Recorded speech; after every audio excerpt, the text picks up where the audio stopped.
अस्सलामुअलैकुम। पेशे खिदमत है कहानी तालूत जिन की वापसी बाय एम.ए. राहत। Next episode. जब हमारी नादीदा सफ़र का इख्तिताम हुआ तो हम एक गांव के बाहर खड़े थे। दूर मकानों का सिलसिला नज़र आ रहा था। ये काफ़ी सरसब्ज़ व शादाब इलाका था। हरे भरे खेतों और बागात का सिलसिला दूर तक फैला हुआ था। हमें मवेशियों के गल्ले भी चरते हुए नज़र आ रहे थे। ये रहा जनाब आपका गाँव पटाखेल, तालूत ने मुझसे मुखातिब होकर कहा। बस अब गांव के अंदर दाखिल होते हैं इसी फकीरी भेस में, मैंने कहा, और हम दोनों गांव की तरफ चल पड़े। थोड़ी दूर जाने के बाद हमें इंसानी चेहरे भी नजर आने लगे। कई लोगों ने हमें सलाम भी किया और हम उनके सलाम का जवाब देते हुए गांव की तरफ बढ़ते गए। अब हम गांव के मकानों के करीब पहुंच चुके थे। यहाँ करीब ही हरे भरे दरख्तों का एक झुंड था जिसके सामने 2-4 बकरियां और दुम्बे बैठे हुए थे। बस यार, इसी दरख्त के झुंड के नीचे धोनी रमाते हैं, तालूत ने कहा। बहुत उम्दा ख्याल है, मैंने जवाब दिया और हम दोनों दरख्तों के झुंड की तरफ बढ़े। वहां पहुंचकर तालूत ने अपने झोले में हाथ डाला और टाट का एक लंबा चौड़ा टुकड़ा इसमें से निकालकर ज़मीन पर बिछा दिया। ये टुकड़ा इतना बड़ा था कि हम दोनों बासानी इस पर बैठ सकते थे। टाट बिछाकर हम इस पर बैठ गए। हमारे कशकोल हमारे आगे रखे हुए थे और हमारी आंखें बंद थीं। हक अल्लाह, तालूत ने ज़ोर से नारा लगाया। हक बाहू, मैंने जवाबी नारा लगाया। बकरियां और दुम्बे जो वहां बैठे हुए थे इन अचानक आवाज़ों से परेशान होकर भाग खड़े हुए और ज़ोर ज़ोर से आवाज़ें निकालने लगे। थोड़ी देर के बाद गांव की तरफ से 2 आदमी आते नजर आए। वो पहले वाले मकान से निकलकर हमारी तरफ आ रहे थे। शायद उन्होंने हमारी आवाज़ें सुन ली थीं, या मुमकिन है वो जानवरों की अचानक आवाज़ें सुनकर अपने घरों से निकले हों। उन दोनों की शक्लें आपस में इतनी ज़्यादा मिल रही थीं कि कोई भी उन्हें देखकर यह कह सकता था कि आपस में सगे भाई हैं। वो दोनों हमसे कुछ फासले पर आकर रुक गए, हमें गौर से देखने लगे। इसके साथ ही वो आपस में पश्तो में कुछ बातें भी करते जा रहे थे। मैं तो उनकी बातें नहीं समझ रहा था, लेकिन तालूत ने अपने चेहरे पर ऐसे असरात पैदा कर रखे थे गोया वो उनकी कोई बात ना समझ रहा हो। उनमें से एक ने हम दोनों को मुखातिब करके पश्तो ज़ुबान में कुछ कहा। तालूत ने नफ़ी में गर्दन हिलाकर गोया ये ऐलान किया कि हम लोग पश्तो नहीं समझते हैं। तुम कौन है? उनमें से दूसरे ने उर्दू में कहा। किधर से आया और इधर क्या करता है? हम फ़कीर लोग हैं बाबा, तालूत ने जवाब दिया। मलंग है? मलंग? दरवेश? तुम दरवेश है? मलंग है? पहले वाले शख्स ने जल्दी से उर्दू में पूछा। हाँ जी, इस बार तालूत की बजाय मैंने जवाब दिया। हम लोग दरवेश हैं, बहुत दूर से आ रहे हैं, कुछ आराम करने के लिए यहाँ रुक गए हैं, थोड़ी देर में चले जाएंगे। अगर तुम नाराज़ होते हो तो अभी चले जाते हैं। नहीं नहीं, उस शख्स ने जल्दी से जवाब दिया। हम किधर नाराज़ होता? हम तो पूछता, हम क्यों नाराज़ होता? बैठो बैठो, आराम से बैठो, जब तक तुम्हारा दिल करे बैठो। अभी तुम रोटी मोटी खाने को मांगता?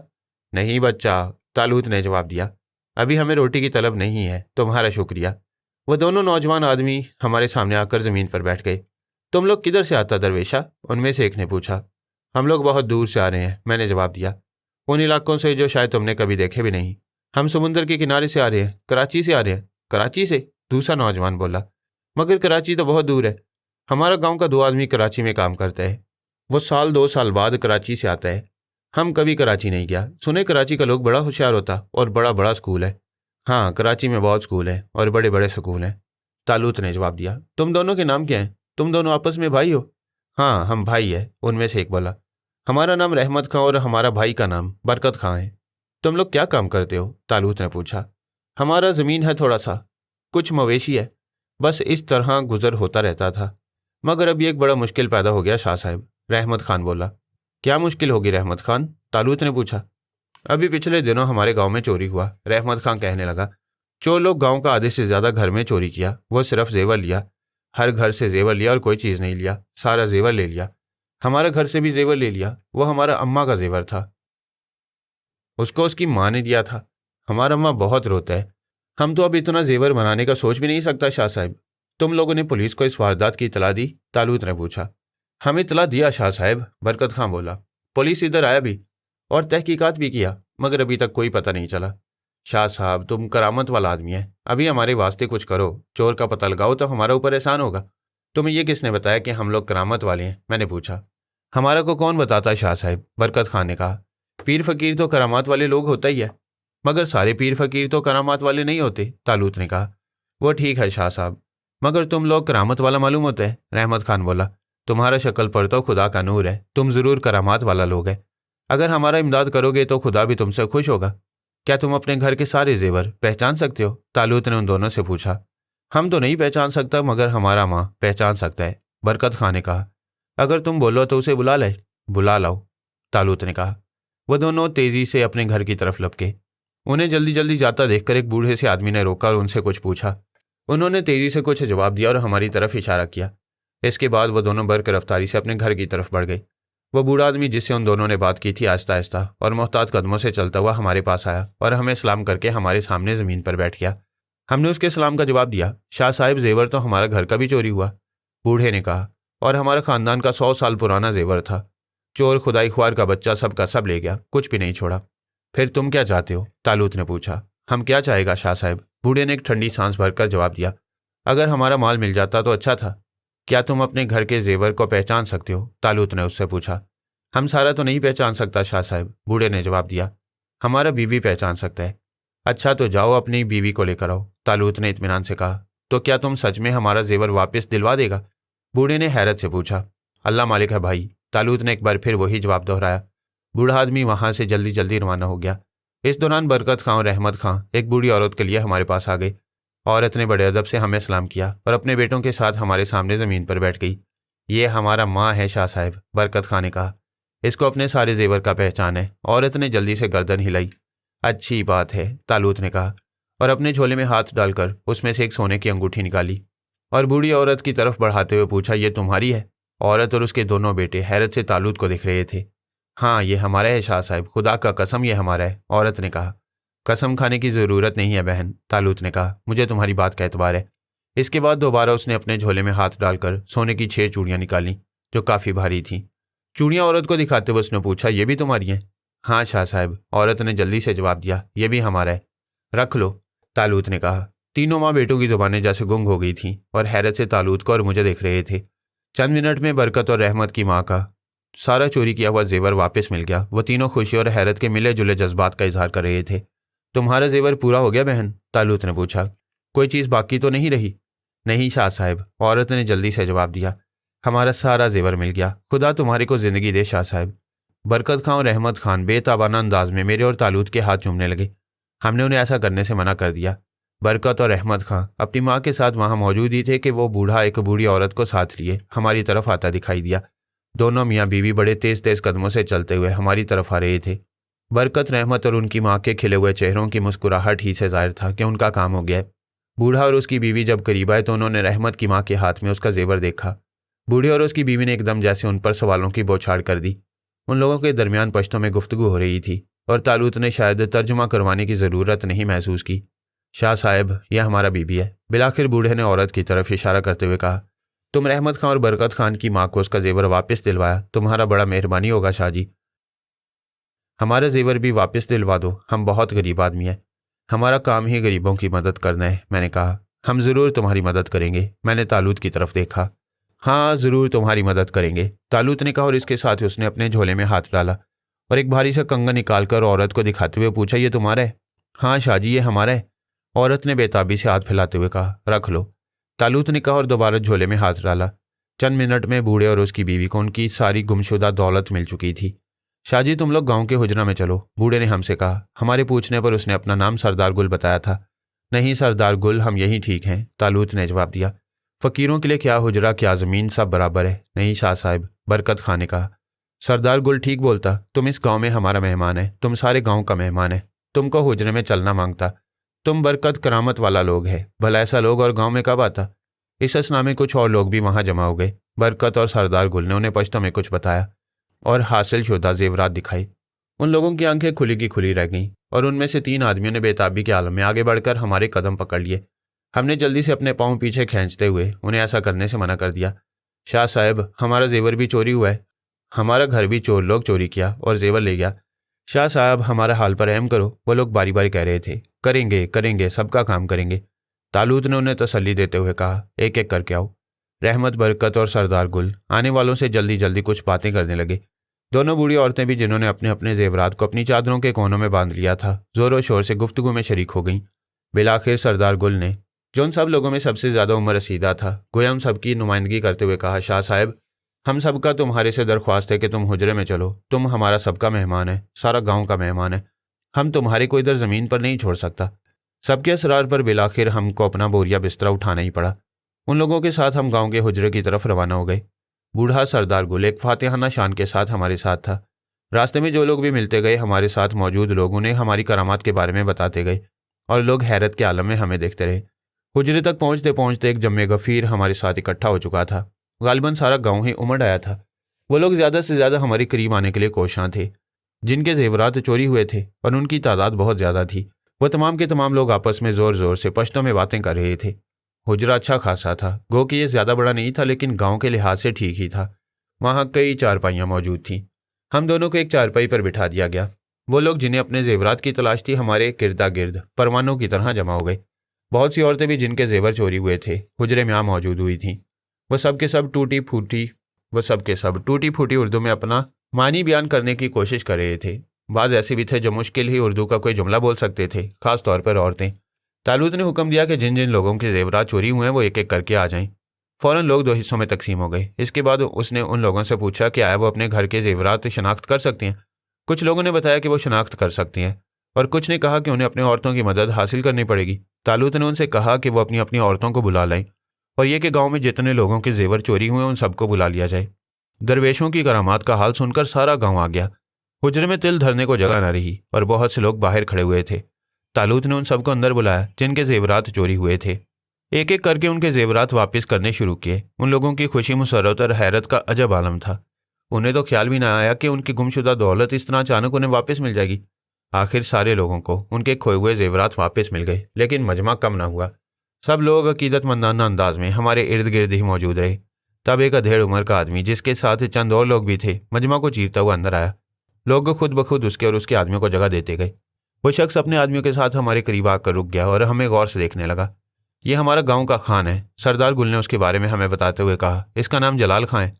जलाल खां ने हम दोनों को सलाम किया और अपने साथियों के साथ बराबर वाली चारपाई पर बैठ गया। हमने उसके सलाम का जवाब दिया। हम दरवेश लोग का बहुत इज्जत करते हैं। जलाल खां ने कहा, हमारे को बड़ी खुशी है कि तुम लोग इधर आया। तुम बड़ी करामत वाला लोग है। तुम हमारे गांव के लोगों को उनका जेवरात वापस दिलाया। सारा गांव का लोग तुमसे खुश है। एक आदमी ने, जिसका कोई जेवर चोरी नहीं हुआ था और काफ़ी देर से दूर खड़ा हुआ, हम लोगों को मुश्तबा नज़रों से दिख रहा था, खान से पश्तो में कुछ कहा, जिसे सुनकर खान की पेशानी पर बल पड़ गई। मैंने तालूत की तरफ देखा। उसने आहिस्ता से गर्दन हिलाई और मेरे कानों में रासिम की आवाज़ गूंजी, इससे शख्स का नाम गौहर खां है और वो जलाल से कह रहे कि वो हमसे ये पूछे कि ये सारे जेवरात हमें कहाँ से मिल गए। क्या हम चोरों को जानते हैं? ये फ़कीर लोग हैं गौहर खान, जलाल खां ने कहा। इनसे इस किस्म की बातें नहीं करनी चाहिए। ये करामात वाले लोग हैं, अल्लाह के खास बंदे हैं। खुदा ने इन्हें हमारी मदद के लिए भेजा है। मैंने 10 साल पुलिस की नौकरी की है खान, गौहर खान ने कहा। मुझे अच्छी तरह मालूम है कि पीरों, फ़कीरों और दरवेशों के भेष में कैसे कैसे लोग घूमा करते थे। ये भी हो सकता है कि इन लोगों का चोरों से कोई राब्ता हो और चोरों ने पकड़े जाने के खौफ से इन लोगों के जरिए ये जेवरात वापस भिजवा दी हों। मुमकिन है पुलिस ने चोरों का सुराग लगा लिया और उन्हें गिरफ्तार करने ही वाली हो। तुम बहुत शक्की आदमी हो गौहर खां, जलाल खां ने जवाब दिया। हर एक को शक की निगाह से देखते हो, ये बात ठीक नहीं। मेरा ख्याल है कि गौहर खान ठीक कह रहे। एक और शख्स बोला, आखिर इन लोगों से पूछा तो जाए कि इनके पास ये जेवरात कहाँ से आई। सबके सब वही जेवर हैं जो गांव से चोरी हुए थे, ना एक कम ना एक ज्यादा। आखिर इन लोगों को ये जेवरात कहाँ से मिले? खान जलाल खां किसी सोच में पड़ गया। चूंकि सारी गुफ्तगू पश्तो जुबान में हो रही थी, इसलिए उसे यकीन था कि हम लोग एक हरफ भी नहीं समझ रहे होंगे। तुम लोग ये क्यों चाहते हो कि हम दरवेशों को नाराज़ कर दें? उसने कहा, लेकिन उसकी आवाज़ एतमाद से खाली थी। इसमें नाराज़ करने की कोई बात नहीं है खान, गौहर खान ने कहा। अगर दरवेश लोग इस बात से नाराज़ हो जाते हैं तो इसका मतलब यह है कि वह असली दरवेश नहीं है। असली दरवेश सच्ची बात से कभी नाराज़ नहीं होते। अच्छा, तो तुम खुद ही पूछ कर देख लो। तुम्हारी ये बात ठीक नहीं होगी गौहर खान, सरदार गुल ने कहा। अगर ये मान भी लिया जाए कि इन लोगों का चोरों से राब्ता है और चोरों ने गिरफ्तारी के खौफ से जेवरात इनके जरिए वापस भिजवाए हैं, तो भी हम इनसे कुछ पूछने की ज़रूरत नहीं। उन्होंने कम अज़ कम इतनी शराफत और ईमानदारी तो बरती है कि हमारी चीज़ें हम तक पहुंचा दी। हमें और क्या चाहिए? हमें तो इन लोगों का शुक्रगुजार होना चाहिए। सोचना यह है कि हमें इनका शुक्रगुजार होना चाहिए या इनको पुलिस के हवाले करना चाहिए, गौहर खान ने कहा। हरगिज़ नहीं। सरदार गुल गुस्से के आलम में अपनी जगह से उठ खड़ा हुआ। तुम्हें ऐसी बात जुबान पर लाते हुए शर्म आनी चाहिए। वो लोग हमारे मौसिन है और तुम उन्हें पुलिस के हवाले करना चाहते हो। इन्हें पुलिस के हवाले करने का किसी को इख्तियार नहीं, बरकत खान ने गुस्से से कहा। गौहर खान चूंकि खुद पुलिस में रह चुका है, इसलिए वो हर आदमी पर शक करता है और सबको चोर समझता है। हम इसे दरवेशों की तौहीन करने की इजाज़त नहीं दे सकते। मैं दरवेशों की तौहीन नहीं कर रहा हूँ, गौहर खान ने तल्ख लहजे में कहा। मैंने जो बात सही समझी है वही कही है। अगर तुम लोग नहीं मानते हो तो ये तुम्हारी मर्जी। अच्छा, तो ऐसा करो, गौहर खान के खुद ही दरवेशों से पूछ लो कि इनके पास ये जेवरात कहाँ से आए। खान जलाल खान ने नरमी से कहा। ठीक है, मैं पूछता हूँ, गौहर खान ने कहा। इसके बाद वो हमसे मुखातिब होकर उर्दू में बोला, शाहजी तुम हमारे को ये बताओ कि तुम्हारे को ये जेवरात किधर से मिला? क्या तुम चोर लोग को पकड़ा? चोर लोग कौन है और किधर है? हाँ, हमने चोरों को पकड़ा था, तालूत ने जवाब दिया। लेकिन चोरों ने हमसे मुआफ़ी मांग ली और तौबा की। उन्होंने खुदा को हाजिर नाजिर जानकर ये वादा किया कि वो आइंदा कभी ज़िंदगी भर चोरी नहीं करेंगे, इसलिए हमने उन्हें मुआफ़ कर दिया। हम चाहते तो उन्हें पकड़कर गांव भी ला सकते थे या उन्हें पुलिस के हवाले भी कर सकते थे, मगर हमने ऐसा नहीं किया। तुम्हारे को माफ़ी देने का इख्तियार नहीं था शाहजी, गौहर खान ने खुश्क लहजे में कहा। उन लोगों ने चोरी गांव में किया था, सिर्फ गांव का लोग उन्हें माफ़ी दे सकते थे। तुम्हारी बात इस लिहाज से गलत है जवान कि उन्हें गांव वालों ने नहीं पकड़ा था, उन्हें हमने पकड़ा था और उन्होंने गांव वालों के सारे जेवरात हमें वापस कर दिए। तुमने देखा कि एक भी चीज़ कम नहीं है, सारे जेवरात पूरे हैं। हमारे पास ये जेवरात अमानत के तौर पर थे और हमने सारे लोगों को उनकी अमानतें वापस कर दी हैं। चोरों के पास कोई चीज़ नहीं है और ना हमारे पास कोई चीज़ है। इस सूरत में हमें इख्तियार है कि हम उन्हें मुआफ़ कर देते और हमने उन्हें मुआफ़ कर दिया। एक बात याद रखो गौहर खान, खुदा हमेशा मुआफ़ करने वालों से खुश होता है। इंतकाम लेना कोई अच्छी बात नहीं है। वो चोर लोग कौन था, किधर का रहने वाला था, उन लोगों का नाम क्या था? गौहर खान ने तालूत की सारी बातों को नज़रअंदाज करते हुए खुश्क लहजे में पूछा। उसके लहजे की सख्ती को सब लोगों ने महसूस किया। कई निगाहों में उसके लिए नागवारी के तासुरात नजर आए। वो तादाद में 3 थे, तालूत ने जवाब दिया। हमें उनके नाम भी मालूम है और उनके रहने की जगह भी, लेकिन याद रखो कि हम इसके बारे में तुम्हें एक लफ्ज़ भी नहीं बताएंगे, क्योंकि हमने उन्हें मुआफ़ किया और अब उनके ऐब की पर्दापोशी करना हमारा काम है। तुम ये चाहते हो कि हम उनसे किया हुआ वादा तोड़ दें, मगर चोर लोग से किया हुआ वादा कोई वादा नहीं होता शाहजी, गौहर खान ने सख्त रवैया इख्तियार करते हुए कहा। अगर तुम हमारे को उनका नाम और पता बोलोगे तो हम आइंदा के लिए उनसे होशियार रहेगा। हम ये नहीं बोलता कि हम उनको पुलिस में देगा या जिरगे में देगा, हम सिर्फ अपना मालूमात के वास्ते पूछता। नहीं जवान, तालूत ने नफ़ी में गर्दन हिलाते हुए कहा, इस सारे वाक़े को भूल जाओ। वो लोग अब कभी चोरी नहीं करेंगे, उन्हें ज़िंदगी भर के लिए सबक मिल गया है। गांव के लोगों को उनके गुमशुदा जेवरात मिल गई, तुम्हारे लिए बहुत काफ़ी है। शाहजी बिल्कुल ठीक बोलता, सरदार गुल ने गौहर खान के कुछ बोलने से पहले ही कहा। अगर चोर लोग माफ़ी मांग लिया और शाह साहब उनको माफ़ किया तो बहुत अच्छा किया। अब हम उनका नाम पता मालूम करके क्या करेगा? शाहजी ने उनका ऐब छुपाया, खुदा भी उनका ऐब छुपाना मांगता। सरदार गुल का बात ठीक है, क्यों गौहर खान? खान ने गौहर खान को देखते हुए कहा। तुम्हारी मर्जी है खान, गौहर खान ने खुश्क लहजे में जवाब दिया और वहां से उठकर चला गया। किसी ने उसे रोकने की कोशिश नहीं की थी। शाहजी, खान जलाल ने हम दोनों से मुखातिब होकर कहा, गौहर खान की बात का बुरा मत मानना, वो आदमी दिल का बहुत अच्छा है, मगर उसका जुबान ज़रा ज़्यादा चलता है। हमारा बुरा मानने का कोई सवाल नहीं पैदा होता जलाल खान, तालूत ने जवाब दिया। गौहर खान को हमने सारी बात सही सही बता दी, इसमें एक लफ्ज़ भी गलत नहीं। अब जहाँ तक उन चोरों का ताल्लुक है तो ये राज तो हमेशा हमारे सीने में दफन रहेगा। हमारे को अब उन लोगों के नाम का भी कोई ज़रूरत नहीं, सरदार गुल ने कहा। अच्छा, फिर अब हम लोगों को इजाज़त दो, तालूत ने उठते हुए कहा। अब हम चलते हैं। किधर चलते हैं शाहजी? खान जलाल खान एकदम घबरा कर कहा। ऐसा कैसे होगा शाहजी, तुम जैसा लोग कोई रोज़ रोज़ इस गाँव में आता है। अभी और 2-4 दिन हमारा मेहमान रहो। हम तो तुम्हारा कोई खिदमत भी नहीं किया। शुक्रिया जलाल खान, तालूत ने कहा, लेकिन हमें किसी खिदमत की ज़रूरत नहीं। बिलाखिर उन सादा दिल और मासूम लोगों के बेहद असरार पर मैंने और तालूत ने उनसे वादा किया कि हम एक दिन एक रात उनके गांव में क्याम करेंगे और अगले दिन रवाना हो जाएंगे। गांव के लोग बेहद खुश हो गए। जलाल खान ने वहां ठहरने पर हमारा बहुत बहुत शुक्रिया अदा किया। दोपहर को हमारे लिए खाना आया। खाना इतना ज़्यादा था कि 2 की बजाय 5-6 आदमी का उससे पेट भर सकता था। जलाल खान और सरदार गुल हमारे साथ खाने में शरीक हो गए। इसके अलावा भी बहुत से लोग हुजरे में मौजूद थे और हमसे तरह तरह की बातें कर रहे थे।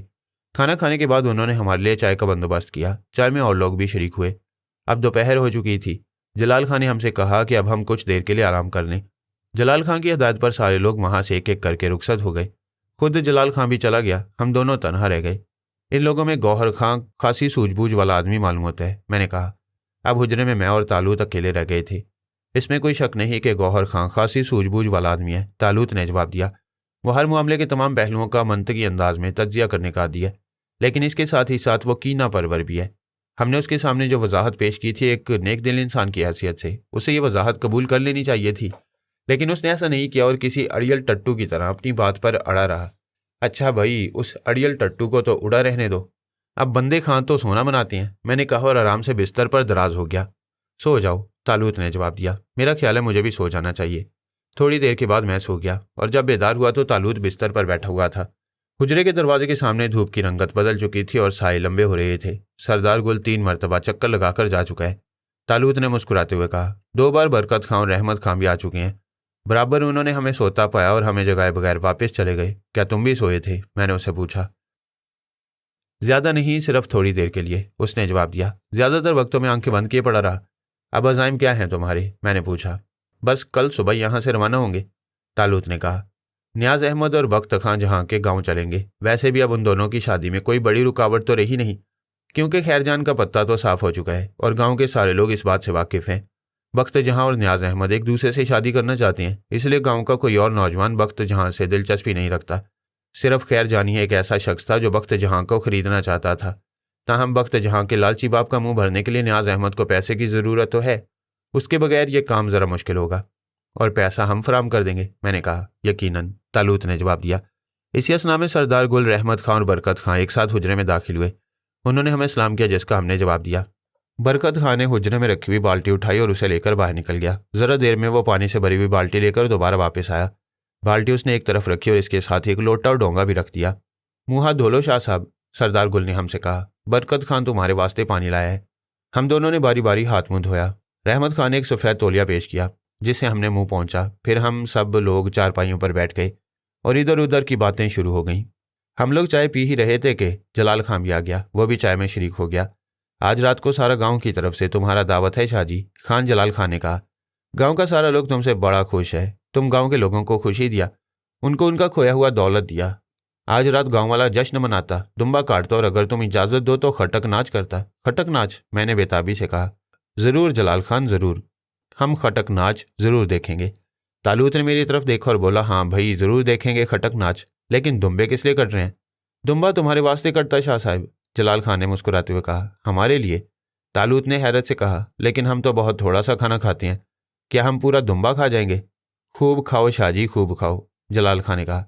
जितना तुमसे खाया जाए खाओ, हम लोग भी तुम्हारा साथ खाने में शरीक होगा। और फिर रात को वहाँ गाँव में जश्न का सा समा था। इस दूर दराज गाँव में बिजली तो थी नहीं, लालटेनें और गैस जला जलाकर काफ़ी रोशनी की गई थी। नौजवान और सेहतमंद पठानों के एक गिरोह ने गांव के करीब एक खुले मैदान में रवायती साजों की धुन पर मशहूर लोक खटक नाच पेश किया। उनकी हरकतों सकनात में बड़ी हम आहंगी थी। वो जचे तुले अंदाज में रक्स कर रहे थे। सारा गांव मैदान में जमा था। हर शख्स के चेहरे पर मुसर्रत झलक रही थी। जिंदगी की छोटी छोटी खुशियां भी किस कदर अहम होती हैं, मैंने दिल में सोचा। कोई 10 बजे रात तक रक्स और खाने पीने का सिलसिला जारी रहा। गो कि मुझे दुम्बे का गोश्त बिल्कुल पसंद नहीं था और मैं इसे नहीं खाना चाहता था, मगर मैं अपने सीधे साधे और नेक दिल मेज़बानों को मायूस नहीं करना चाहता था, इसलिए उनके साथ खाने में शरीक रहा। मैंने अपनी तवक्कुआत के बरखिलाफ गोश्त को बड़ा लजीज पाया। जहाँ तक तालूत का ताल्लुक था तो जाहिर है कि उसके लिए से कोई फ़र्क नहीं पड़ता था। उसने खूब दिल खोल कर खाया। बिलाखिर रक्स ख़त्म हुआ। मैंने और तालूत ने रक्स करने वाले और साजिंदों की बड़ी तारीफ़ की और तालूत ने उनको अपने पास बुलाया। वो लोग बड़े खुश खुश हमारे पास आकर बैठ गए। तुम लोगों ने बड़ा अच्छा रक्स पेश किया और साज बजाने वालों ने भी कमाल दिखाया, तालूत ने उनसे मुखातिब होकर कहा। तुम्हारे फ़न की तारीफ़ ना करना नाइंसाफ़ी होगी, लेकिन सिर्फ तारीफ़ कर देना ही काफ़ी नहीं है, हम लोग तुम्हें इसका इनाम भी देना चाहते हैं। और तालूत ने अपने झोले में हाथ डाला। तालूत ने जब अपना हाथ बाहर निकाला तो सारे मजमा पर जैसे सन्नाटा छा गया। उसके हाथों में 100-100 के नोट थे। उसने रकासों और मौसीकारों में से हर एक को 100 रुपये का नोट दिया। सबसे पहले जिस शख्स की बारी थी वो नोट लेने से हिचकिचा रहा था, लेकिन जब मैंने और तालूत ने बहुत असरार किया तो उसने गोया इजाज़त तलब नज़रों से जलाल खां की तरफ देखा। शाह साहब अपनी खुशी से देता है तो ले लो, जलाल खां ने कहा और पहले शख्स ने नोट ले लिया और इसके बाद बाकी लोगों ने भी इनाम की रकम कबूल कर ली। गाँव के सारे लोग इस बात से बहुत मुतासिर हुए। आखिर ये महफिल शब तमाम हुई। सब लोग अपने अपने घरों का रवाना हुए। हम दोनों भी बहुत से लोगों के साथ हुजरे में वापस आ गए। जलाल खान हमारे साथ हुजरे तक आया और थोड़ी देर बैठकर वापस चला गया। हम दोनों थोड़ी देर तक बातें करते रहे और इसके बाद सो गए। दूसरी सुबह को हम लोग मुंह हाथ धोकर तैयार हो गए और अहमद खां हमारे लिए नाश्ता लेकर आ गया। हम दोनों अभी नाश्ता कर ही रहे थे कि जलाल खां भी आ गया। थोड़ी देर में कुछ और लोग भी आ गए, जिनमें सरदार गुल भी शामिल था। अभी तुम लोग किधर जाएगा शाह साहब, जलाल खां ने हमसे पूछा। ये तो ठीक तौर से खुद हमें भी नहीं मालूम जलाल खां, मैंने जवाब दिया। बस यहाँ से निकलेंगे तो किसी न किसी तरफ चल ही देंगे, अल्लाह मालिक है, जिधर भी ले जाएगा चले जाएंगे। हम लोग का वास्ते दुआ करते रहना शाह साहब, सरदार गुल ने कहा। हम लोग बड़ा गुनाहगार है, खुदा हमारा गुनाह बख्श दे। अल्लाह बहुत मेहरबान है सरदार गुल, तालूत ने कहा। हम तुम्हारे लिए ज़रूर दुआ करेंगे। हम लोग अपने झोले और डंडे लेकर उठ खड़े हुए। अभी हम लोग हुजरे के बाहर निकले भी नहीं थे कि हमें एकदम रुक जाना पड़ा। हुजरे के दरवाजे पर पुलिस खड़ी हुई थी। वो लोग तादाद में 4 थे। उनमें से एक सब इंस्पेक्टर था और 3 सिपाही। उन चारों के पीछे गौहर खान था, जो हमें कीना तोज नज़रों से दिख रहा था। किधर चल दिए शाहजी, सब इंस्पेक्टर ने इस्तेहज़ाई अंदाज में हमसे मुखातिब होकर कहा, ज़रा हमसे भी तो मुलाकात करते जाओ। अगर हम तुमसे मुलाकात की ज़रूरत महसूस करते तो बहुत पहले ही तुमसे मुलाकात कर लेते। तालूत ने संजीदगी से कहा, तुम अगर अब मुलाकात करना चाहते हो तो कोई मुज़ायका नहीं, बैठो और ये बताओ कि तुम्हारी मुलाकात का मकसद क्या है। और इसके साथ ही तालूत चारपाई पर दोबारा बैठ गया। मैं भी बैठ गया। वहाँ मौजूद तमाम लोग अचानक खामोश हो गए और हर शख्स गौहर खान को मुलामत भरी नज़रों से देखने लगा। मुलाकात का मकसद तो तुम्हें बखूबी मालूम है शाह जी, सब इंस्पेक्टर ने चारपाई पर बैठते हुए कहा। अब हमसे क्या पूछते हो, अपने आप से पूछो। हमें अपने आप से कुछ नहीं पूछना थानेदार साहब, तुम्हें जो कुछ पूछना है बेधड़क पूछो, हम जवाब देने के लिए तैयार हैं, तालूत ने कहा। क्या यह सही है कि तुम लोगों ने इस गांव के लोगों को उनके वो तमाम जेवरात वापस किए हैं जो कुछ दिन पहले चोरी हुए थे? थानेदार ने पूछा। गौहर खान ने तुम्हें बिल्कुल सही इतला दी है, तालूत ने मुतमईन लहजे में कहा। गोया तुम इस बात का इतराफ़ करते हो कि चोरी का माल तुम्हारे पास से बरामद हुआ, थानेदार ने कहा। पुलिस वालों की चक्कर वाली गुफ्तगू मत करो सब इंस्पेक्टर, तालूत ने सख्त लहजे में कहा। हमारे पास से किसी ने कोई माल बरामद नहीं किया, हमने खुद यहाँ आकर गाँव वालों को उनकी अमानतें लौटाई थी। किसी ने हमारी तलाशी लेकर माल बरामद नहीं किया था। चलो यूं ही सही, सब इंस्पेक्टर ने कहा। यह बताओ कि ये जेवरात तुम्हारे पास कहाँ से आई? मुझे यकीन है कि गौहर खान तुम्हें तफसील बता चुका होगा, तालूत ने खुश्क लहजे में कहा।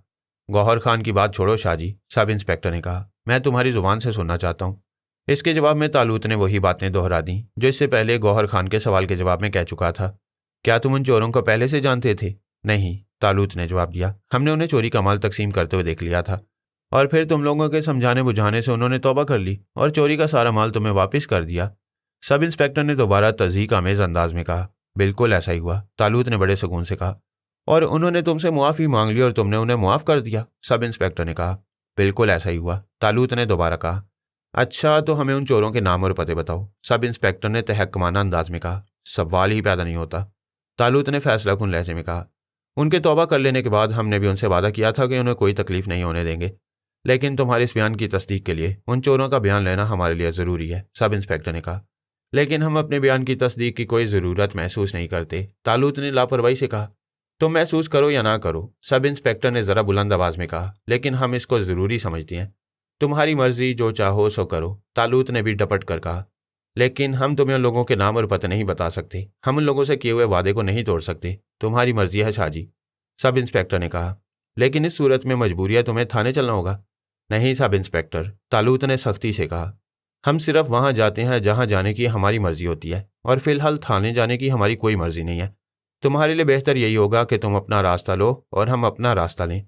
अब तो तुम्हारा और हमारा रास्ता एक ही होगा शाह जी, सब इंस्पेक्टर ने हंसते हुए कहा। दोनों ही थाने चलेंगे, फ़र्क सिर्फ ये होगा कि तुम मेहमान होगे और हम मेज़बान। ज़्यादा बकबक मत करो और यहाँ से चले जाओ, तालूत ने कहा।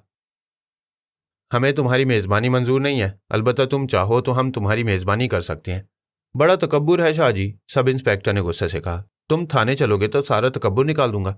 सीधी तरह चलो, मैं तुम्हें इज्जत से ले जाना चाहता हूँ, वरना फिर मैं सिपाहियों को हुक्म दूंगा कि वो तुम्हारे हथकड़ी लगा दें। ऐसा मत बोलो थानेदार साहब, जलाल खां गुस्से के आलम में बोला। ये करामात वाला लोग है, हमारा मेहमान है। तुम हमारा मेहमान को इधर से नहीं ले जा सकता, ये हमारा बेइज्जती है। खुदा का कसम, हम खून का नदी बहा देगा मगर शाहजी लोग को तुम्हारे हवाले नहीं करेगा, कभी नहीं करेगा। बूढ़ा सरदार गुल भी एकदम सीना तान कर खड़ा हो गया। तुम शाहजी को इधर से नहीं ले जा सकता, वो बड़ा करामात वाला लोग है। फिजा एकदम बदल गई। गांव के लोग लड़ने मरने के लिए तैयार हो गए। उन्होंने से अपनी अना और वकार का मसला बना लिया। तालूत को तवक्को नहीं थी कि मामला अचानक इतना संगीन रंग इख्तियार कर लेगा। अगर तुम शाहजी लोग को हथकड़ियां लगाया तो हम तुम चारों को इधर ही गोली मार देगा, रहमत खान ने कड़क कर कहा। वो न जाने किस वक्त जाकर अपनी राइफल भी ले आया था। चंद और राइफल बरदार लोग भी वहां पहुंचे। तुम लोग कहते हो कि ये करामात वाले लोग हैं, सब इंस्पेक्टर ने बात का रुख बदलते हुए कहा। आखिर इन लोगों ने तुम्हें कौन सी करामात दिखाई हैं? हमारा जेवरात वापस दिलाया, सरदार गुल ने तड़ाक से जवाब दिया। मगर वो जेवरात तो इन लोगों ने चोरों से हासिल किए थे, सब इंस्पेक्टर ने कहा। इन लोगों ने खुद तुम्हारे सामने इस बात को तस्लीम किया है। अगर दरवेश लोग चाहता तो इन जेवरात को खुद रख सकता था, सरदार गुल बोला। इन लोगों को ऐसा करने से कौन रोक सकता था, मगर वो ऐसा नहीं किया, बल्कि जेवरात को अमानत की तरह अपने पास रखा और फिर वापस किया। सुनो थानेदार, खान जलाल खान ने कड़वे तेवरों से सब इंस्पेक्टर को घूरते हुए कहा। शाहजी लोग को तुम इधर से ज़बरदस्ती नहीं ले जा सकता। हम इस गांव का खान है और इधर हमारा हुक्म चलता है। इस गांव का इज्जत हमारा इज्जत है। हम अपना जान दे देगा मगर इज्जत नहीं खोएगा। गौहर खान गद्दार है, इससे तो हम बाद में पूछेगा कि इसने ऐसा क्यों किया। अभी तुम इधर से जाओ। अगर शाहजी लोग तुम्हारा साथ नहीं जाना चाहता तो तुम इनको मजबूर नहीं कर सकता। मैंने कनखियों से तालूत की तरफ देखा। मामला कुछ ज्यादा ही संजीदा हो गया था और खून खराबी की नौबत के आसार थे। जाहिर है कि यह सूरत हाल हमारे लिए नाकाबिले कबूल होती। शाहजी, सब इंस्पेक्टर ने बड़े तहम्मुल से तालूत को मुखातिब करते हुए कहा, तुमने इन लोगों के जेवरात वापस दिलाकर इन पर बहुत बड़ा एहसान किया है, इनको खुशी दी है। अब तुम इन्हें मुसीबत में क्यों मुब्तला करना चाहते हो? क्या तुम ये बात नहीं समझते कि अगर ये लोग कानून नाफिज करने वाले इदारों के साथ टक्कर लेंगे तो बाद में सख्त नुकसान उठाएंगे? तुम आखिर चाहते क्या हो? तालूत ने भी उसी तहम्मुल के साथ पूछा। हमारे साथ थाने चलो, सब इंस्पेक्टर ने कहा। हम तुम्हारा बयान लेने के बाद तुम्हें छोड़ देंगे, ये हमारा वादा है। चलो, अचानक तालूत ने कहा और गांव के लोग जो वहां मौजूद थे इस अचानक तब्दीली पर हैरान रह गए। तुम क्या बोला शाहजी? जलाल खान ने चौंक कर पूछा। तुम इन लोगों के साथ जाता? हाँ जलाल खां, तालूत ने जवाब दिया। ये थानेदार बड़ी मुश्किल में है, मैं इसकी मुश्किल को आसान बना देना चाहता हूँ। तुम लोग अकेला नहीं जाएगा शाहजी, जलाल खान ने कहा। हम तुम्हारा साथ चलेगा और हम भी चलेगा, सरदार गुल ने कड़क कर कहा। और हम भी चलेगा, हम भी चलेगा, हम भी चलेगा। चारों तरफ से आवाजें आने लगी। सब इंस्पेक्टर घबरा घबरा कर इधर उधर देखने लगा। अभी तुम इधर चंद मिनट ठहरो थानेदार साहब, जलाल खान ने कहा। हम अपना राइफल मंगाते हैं। और उसने किसी आदमी को अपने डेरे पर दौड़ाया कि उसकी राइफल ले आए। जलाल खान की तकलीद में बाकी लोग भी राइफलें लेने के लिए तेजी से अपने अपने घरों की तरफ भागे। सब इंस्पेक्टर चारपाई पर बैठा हुआ कुछ परेशानी के आलम में यह मंजर देख रहा था। हालात उसकी तवक्को के बरखिलाफ ज्यादा ही संगीन हो गए थे। गौहर खान दरवाजे के पास खड़ा हुआ था और वो हम लोगों से नजरें मिलाने की जुर्रत नहीं कर रहा था। सिपाही भी दरवाजे के पास ही खड़े हुए थे। सरदार गुल राइफल लिए दरवाजे के सामने टहल रहा था। इन लोगों को मुसीबत में मुब्तला मत करो शाहजी, थानेदार ने आहिस्ता से कहा। मैं तुमसे वादा करता हूं कि बयान लिखवाने के बाद मैं तुम्हें छोड़ दूंगा। तुम साफ साफ ये बात क्यों नहीं कहते कि तुम हमारी उंगलियों के निशानात लेकर महफूज करना चाहते हो? तालूत ने कहा। और यह भी मुमकिन है कि तुम्हारे जहन में यह भी मंसूबा हो कि तुम बाद में किसी और जगह से हम लोगों को गिरफ्तार कर लोगे। जहां तक केस के दाखिले दफ्तर करने का ताल्लुक है तो तुम इसे हमारे अलावा भी दाखिले दफ्तर कर सकते हो, मैंने कहा। इसके लिए हमारी मौजूदगी जरूरी नहीं। हम गांव वालों को मुश्किल में नहीं डालना चाहते, तालूत ने कहा। इसलिए हम तुम्हारे साथ चलने को तैयार हैं, बशर्ते कि तुम थाने तक हमारे साथ चल सको। क्या मतलब? थानेदार ने चौंक कर पूछा। कोई खास मतलब नहीं, तालूत ने कहा और मुस्कुराकर खामोश हो गया। सब इंस्पेक्टर गौर से उसके चेहरे को देखने लगा। वहां एक अजीब सी मायनी खेज और पुरस्कार सी मुस्कुराहट थी। मैं खुद भी इस मुस्कुराहट को देख रहा था और इस बात का अंदाजा लगा सकता था कि तालूत कोई ना कोई हाथ दिखाने वाला है। चंद मिनट के अंदर अंदर तकरीबन आधा गांव रिवॉल्वरों से मुसल्ला होकर आ गया। सब इंस्पेक्टर के माथे पर बल पड़ गए थे। गांव के मुसल्ला लोग हुजरे के बाहर जमा हो गए। खान जलाल खां और सरदार गुल हुजरे के अंदर आ गए। हम भी चलने को तैयार है थानेदार साहब, खान जलाल खां ने कहा। मगर हम तुम्हारे को इतना बात और बता देता कि अगर तुम शाहजी लोग को गिरफ्तार किया या इनका बेइज्जती किया तो हम उधर ही गोली चला देगा। हम अपना अंजाम से नहीं डरता। अगर हम मरता है तो परवाह नहीं, इसका मौका नहीं आएगा जलाल खां, तालूत ने कहा। और फिर वो सब इंस्पेक्टर की तरफ देखते हुए बोला, चलो सब इंस्पेक्टर, हम लोग तैयार हैं, चलो। सब इंस्पेक्टर ने कहा और उसने एक झटके के साथ चारपाई से उठना चाहा, लेकिन वो उठ ना सका। उसका जिस्म चारपाई से जैसे चिपक कर रह गया था। सब इंस्पेक्टर की आंखें उबल पड़ी। उसने एक बार फिर उठने के लिए जोर लगाया, लेकिन उसके जिस्म ने हरकत करने से इनकार कर दिया। उसकी टांगें जैसे मुंजमद हो गई थी और कमर और कूल्हे बेचान हो गए थे। उसने गर्दन घुमाकर अपनी पुश्त की तरफ देखा, कोई भी ना था। थानेदार अजीबोगरीब सूरत हाल से दो चार था। दरवाजे के पास खड़ा हुआ गौहर खान उसको देख रहा था और उसकी कुछ समझ में नहीं आ रहा था कि सब इंस्पेक्टर उठ क्यों नहीं रहा। उठते क्यों नहीं थानेदार? तालूत ने मुस्कुराते हुए कहा। हम तो बस चलने के लिए तैयार हैं, तुम्हें क्या हो गया? सब इंस्पेक्टर ने तालूत को कोई जवाब देने की बजाय जल्दी से सिपाहियों की तरफ देखा और कहा, जरा मुझे उठाओ, मुझे यूं लगता है जैसे मुझ पर फालिज का असर हो गया है। मेरी टांगें और कमर जैसे जम गई हैं। सब इंस्पेक्टर के चेहरे पर हवाइयां उड़ रही थी और उसकी आवाज़ कांप रही थी। सिपाही जो खुद भी सूरत हाल से खासे परेशान थे, वो देख रहे थे कि सब इंस्पेक्टर जिद्दोजहद के बावजूद अपनी जगह से उठ नहीं पा रहा। उसकी हदायत पर वो तेजी से उसकी जानिब लपके। एक सिपाही ने एक तरफ से, दूसरे सिपाही ने दूसरी तरफ से उसकी बगल में हाथ डाला। तीसरे ने पुश्त की तरफ से उसे सहारा देने की कोशिश की, लेकिन बेसूद। यूं लगता था कि उसका जिस्म पत्थर का बन चुका है। जलाल खान, सरदार गुल, गौहर खान और बहुत से लोग जो हुजरे के अंदर मौजूद थे बेयकीनी के आलम में आंखें फाड़ी मंजर देख रहे थे। तुम अभी तो ठीक था थानेदार साहब, जलाल खान ने तशवीशनाक अंदाज में कहा। अभी तुम्हारे को क्या हो गया? मुझे नामालूम क्या हो गया है, सब इंस्पेक्टर ने रूहानी आवाज में कहा। तुम अपनी जगह से नहीं हिल सकते, तुम अपनी टांगों पर खड़े नहीं हो सकते, और फिर भी तुम्हारा असरार है कि हम तुम्हारे साथ थाने चलें। तालूत ने बड़े जोर से कहका लगाया। उसकी हंसी में नरमी और शगुफ्तगी नहीं थी, यह एक करख्त और किसी हद तक खौफनाक हंसी थी। सब इंस्पेक्टर ने पहली बार सहमी हुई नजरों से तालूत की तरफ देखा। चलते क्यों नहीं थानेदार साहेब, तालूत ने भारी आवाज में कहा। उसकी आवाज का रंग ही बदल गया था। हमें देर हो रही है, कब तक इंतजार कराओगे? शाहजी, शाहजी, सब इंस्पेक्टर ने भिंची हुई आवाज में कहा। ये क्या है, ये सब क्या है, मेरी समझ में नहीं आ रहा है। कुछ भी नहीं थानेदार साहब, तालूत ने संजीदगी से जवाब दिया। हमने कहा ना, हम चलने के लिए तैयार हैं थानेदार साहब। नज़ीर अहमद, सब इंस्पेक्टर ने मरी हुई आवाज में कहा। मेरा नाम नज़ीर अहमद है शाहजी। हमें तुम्हारे नाम से क्या लेना है थानेदार साहब, हम तो सिर्फ तुम्हारी वर्दी को देखने हैं। अभी शाहजी से मुआफ़ी मांग लो थानेदार साहब, तुम्हारे को दरवेश लोग को सताने का सज़ा मिला, खुदा से तौबा करो और शाहजी से भी माफ़ी मांगो, सरदार गुल ने कहा। शाहजी, क्या तुम मुझे ठीक कर सकते हो? नज़ीर अहमद ने कांपते हुए लहजे में कहा। मैं तुमसे मुआफ़ी मांगता हूँ, मुझसे वाकई बड़ी गुस्ताखी हो गई है। खुदा के वास्ते मेरे हाल पर रहम करो। मैं तुम्हें यकीन दिलाता हूँ कि मैं बदनीयत आदमी नहीं हूँ और ना तुम्हें नुकसान पहुँचाना चाहता हूँ। मैं तो सिर्फ कानून के तकाजे पूरे करना चाहता था और इसलिए हमने तुम्हें महज एक मामूली सी सज़ा दी है नज़ीर अहमद, तालूत ने भरपूर लहजे में कहा। और वो भी इसलिए कि तुम्हें आइंदा के लिए सबक हो जाए। कानून पसंद होना अच्छी बात है, लेकिन इंसाफ पसंद होना उससे ज़्यादा ज़रूरी है। जब हमने तुम्हें बता दिया कि उन चोरों ने तौबा करने के बाद चोरी का सारा माल हमारे हवाले कर दिया और तुमको ये बात भी मालूम हो गई कि हमने चोरी का सारा माल असल मालिकों को लौटा दिया, तो फिर तुम्हें ना तो हमारी नीयत पर शुबा करना चाहिए था और ना उन चोरों के बारे में खोज करना चाहिए था। तुम्हारा यह सारा असरार गलत था। मैं बहुत शर्मिंदा हूँ शाहजी, नज़ीर अहमद ने गिड़गिड़ाते हुए कहा। खुदा के वास्ते मुझे इस अजाब से निजात दिला दो। मैं वादा करता हूँ कि आइंदा इस किस्म की गलती नहीं करूँगा। ठीक है, खड़े हो जाओ, तालूत ने कहा।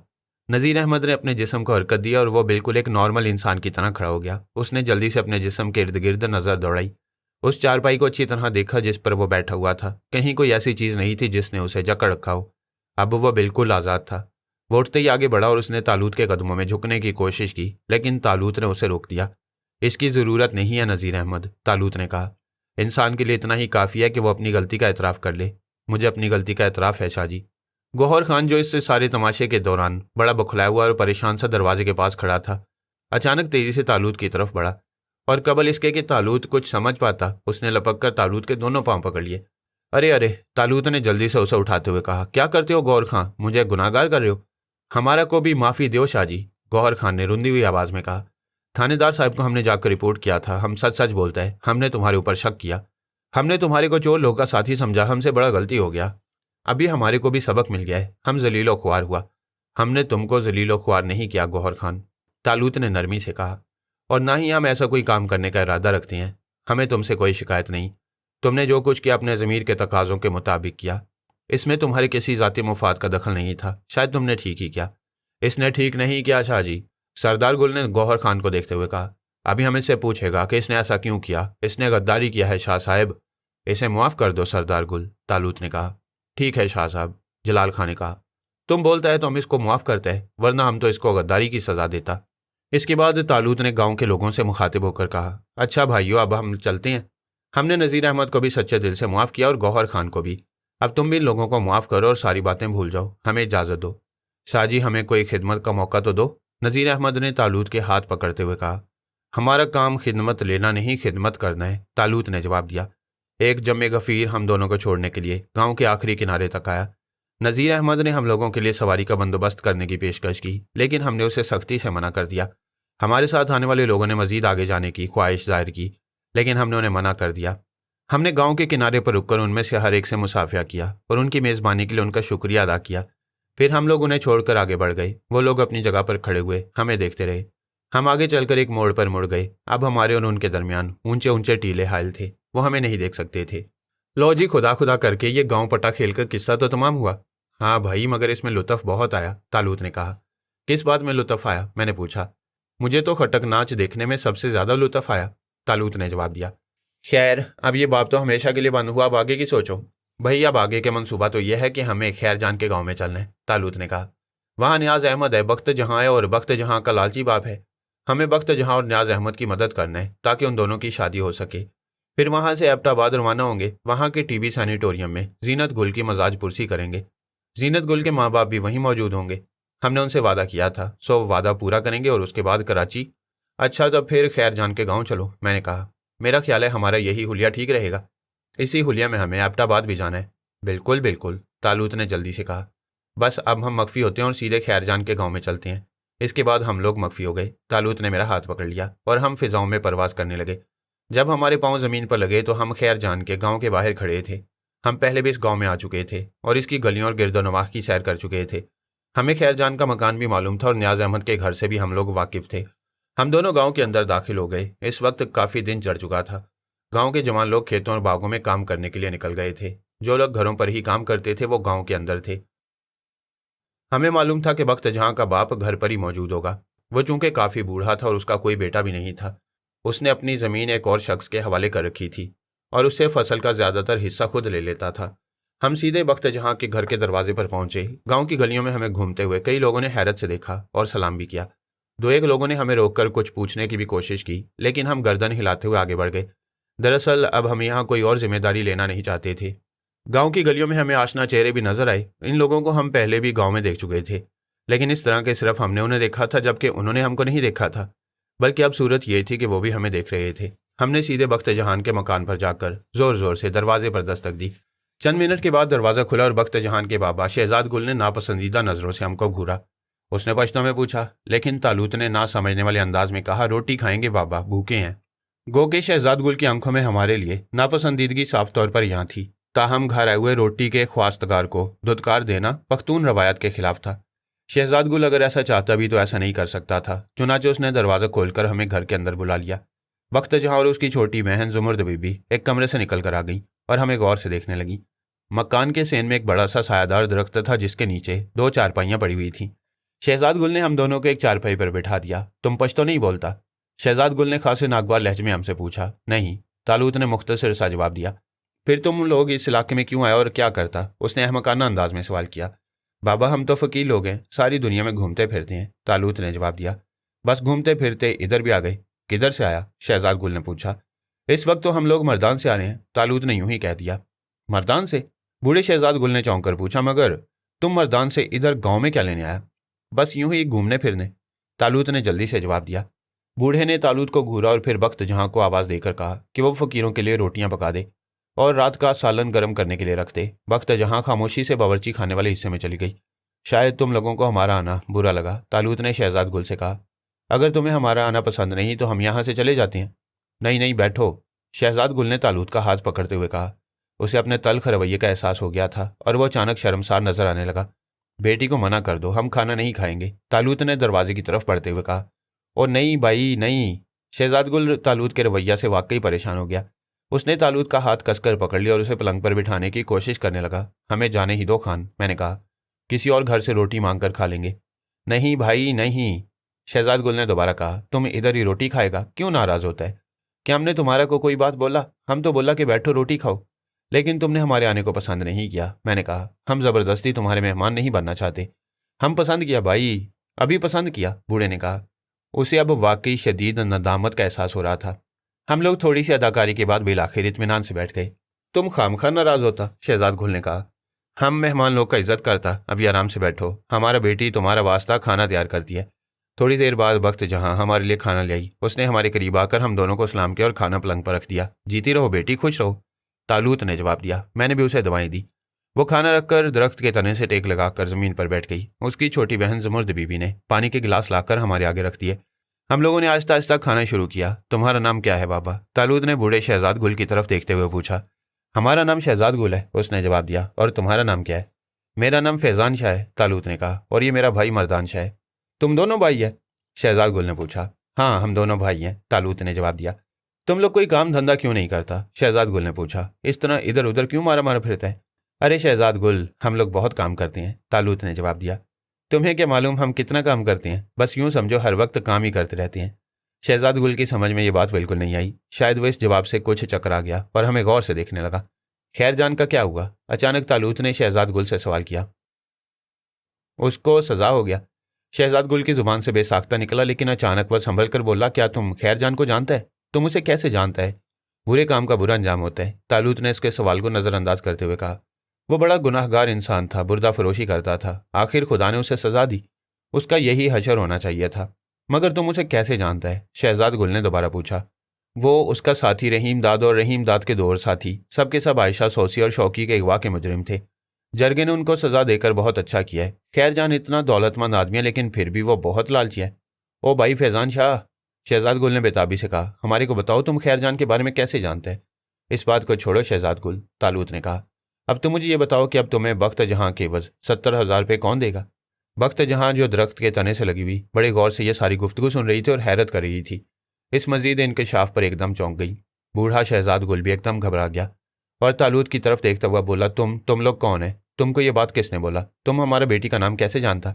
बेहतरी इसी में है शहजाद गुल के न्याज अहमद की बात मान लो। तालूत ने फिर उसके सवाल को सुनी अनसुनी करते हुए कहा, बख्त जहाँ के लिए उससे बेहतर लड़का नहीं मिलेगा। अगर वो गरीब है तो क्या हुआ, सबसे बड़ी बात यह है कि वो तुम्हारी बेटी को खुश रखेगा और तुम्हारी बेटी उसके साथ खुश रहेगी। तुम न्याज अहमद को भी जानता? बूढ़ा शहजाद गुल एकदम पलंग से नीचे उतर कर खड़ा हो गया। हैरत और खौफ के आलम में हमें देखने लगा। तुम कौन है भाई? तुम कौन है? हमारे को बोलो, तुम कौन है? तुम इतना सारा बात किधर से जानता? तुम्हें बख्त जहाँ के एवज 15,000 रुपये चाहिए, तालूत ने कहा। तुमने न्याज अहमद से 15,000 रुपये मांगे थे, मगर न्याज अहमद ने तुम्हें बताया था कि उसके पास कुल 7,000 रुपये हैं। उसकी बात सुनकर तुमने उसे अपनी बेटी देने से इनकार कर दिया। न्याज अहमद की जानिब से हम तुम्हें 15 की बजाय 20,000 रुपये देते हैं। तुम बख्त जहाँ की शादी न्याज अहमद से कर दो।